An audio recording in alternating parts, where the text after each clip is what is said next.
Hello everyone, आज हम पढ़ेंगे वमन कर्म की मुख्य विधि की अवस्थाएं। यानी कि वमन कर्म जो होता है उसके जो स्टेजेस होती हैं कि जैसे कि कितने टाइम बाद वमन कर्म करते वक्त जो औषधि है वो मुख से बाहर निकलेगी, कब दोष पिघल रहे होंगे, कब दोष स्थान से प्रचलित हो गए होंगे, मतलब स्थान से मूव करने लगेंगे, कब वो कुक्षी में आएंगे और कब वो मुंह से ऊर्ध्वमुखी होंगे, ऐसे मुख से उनका वमन होगा।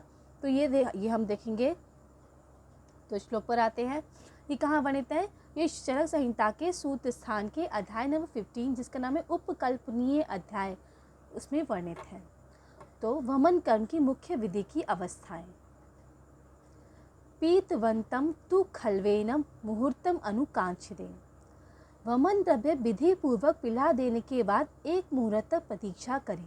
तो वमन द्रव्य जब वमन कराना है और वमन द्रव्य, वमन में औषधि वगैरह जो भी इंग्रेडिएंट है वो मिलाकर हमने उसका वमन औषधि तैयार की और उसको पिला देने के बाद हमें एक मुहूर्त तक प्रतीक्षा करनी है। तो ये बहुत इंपॉर्टेंट पॉइंट है कि वमन द्रव्य पिलाने के बाद हमें एक मुहूर्त तक प्रतीक्षा यानी कि वेट करना है।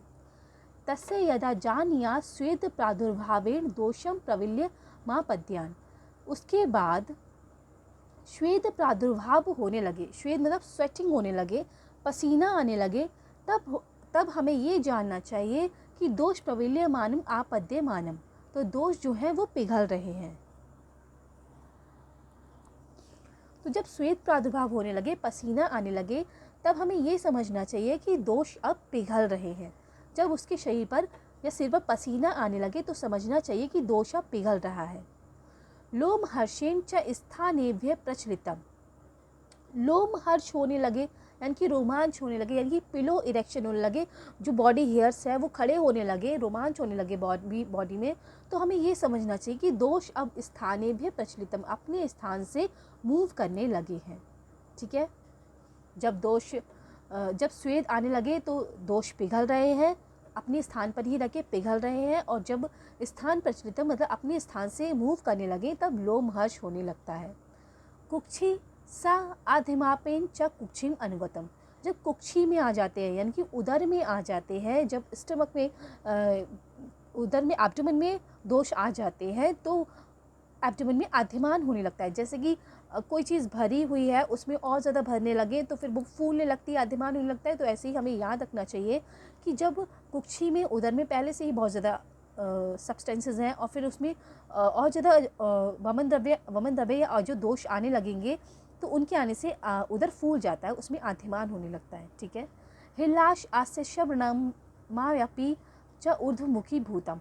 और जब दोष ऊर्ध्वमुखी होने लगते हैं, ऊर्ध्वमुखी मतलब ऊर्ध्व मतलब ऊपर की ओर, मुखी मतलब मुख की तरफ, तो मुख की तरफ आने लगते हैं तो हिल्लास आशय श्रवण अम्यापी, हिल्लास होने लगता है यानी कि जी मचलाने लगता है, और आशय श्रवण, आशय मतलब मुख, श्रवण मतलब जल निकलने लगता है, तो मुख से श्राव होने लगता है। ठीक है। तो हमने 5 स्टेजेस देखी। सबसे पहले हमने देखा एक मुहूर्त तक हमें वेट करना है। दूसरा देखा पसीना आने पर ये समझना चाहिए कि दोष पिघल रहे हैं।